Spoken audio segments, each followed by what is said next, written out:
This is Neil Rockwell reporting for CUTV.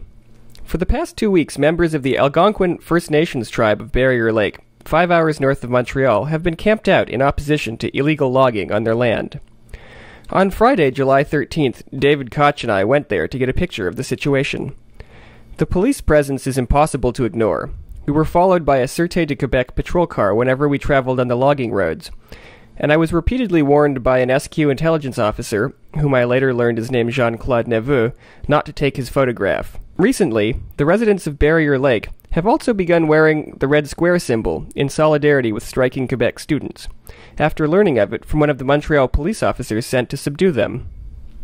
Norman Matchwan from Barriere Lake, and last week on Monday night we came for a ride and they were bringing in their machines, and Tuesday we came back, they started working, so we got our camping gear and we came to set up a camp. We asked the company, the foreman, to stop the operations, and they were saying that they had their permit and they were going to continue cutting. And do you know the name of the company? Resolute Forest Products. Yeah, so they're the ones working in there. So I don't know. So there was no consultation as to Gabriel's knowledge. Gabriel Wawade is the main harvester. He says that he never got consulted, he never gave consent to the cutting, although they're saying that they have documents that Gabriel signed, and he's up at that camp. He's been there all week opposing this cutting.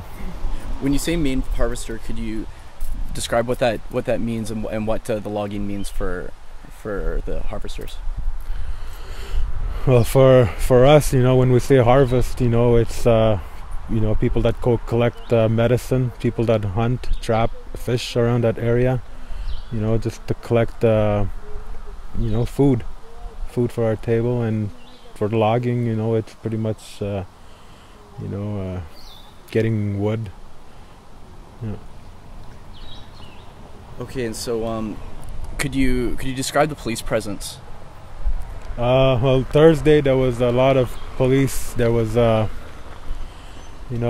Montreal riot squad that came, and they came in over 60 police officers, and there was paddy wagons, there was helicopters, there was buses of police, and they were there for almost 3 days, I think, making sure that these companies are working and that making sure that we're not disturbing the work.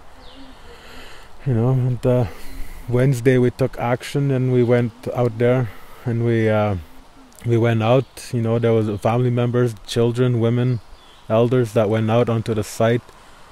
The police gave us, they were threatening that they would arrest us immediately if we were go on to the logging road. At first they gave us conditions that if we blocked the road we were going to get charged. If we blocked the machines we were going to get charged.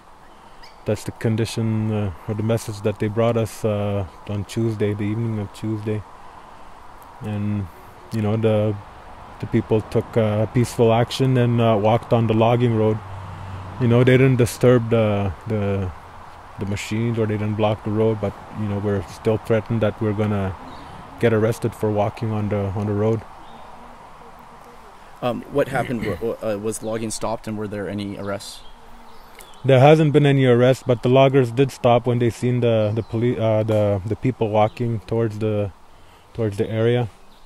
Now, apparently they said they were going to not log for starting after yesterday, and that they were going to go away for the weekend. But we saw that we heard machines last night, and they're definitely logging right now because we saw it earlier on. So I don't know if you want to talk about that, what they told you. And yeah, one of the workers said that they would work all night till Friday noon, and after that they said that they didn't normally work on weekends.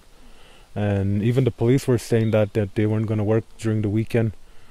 And they're still out there. There's still police out there making sure that they're working. My name is Sever Rat. I'm from Barriere Lake. Okay.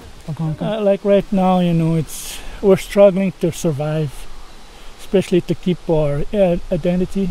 This is they're destroying. You know, they're not only destroying the forest, they're also destroying our way of life. You know, this is our way of life. It's been, like, it's just like, when they sent us to residential school, we lost so many things, and then, it's so sad to see what's happening. Sometimes, at night, we'll cry, just to see, because we're not going to see this anymore, the beauty,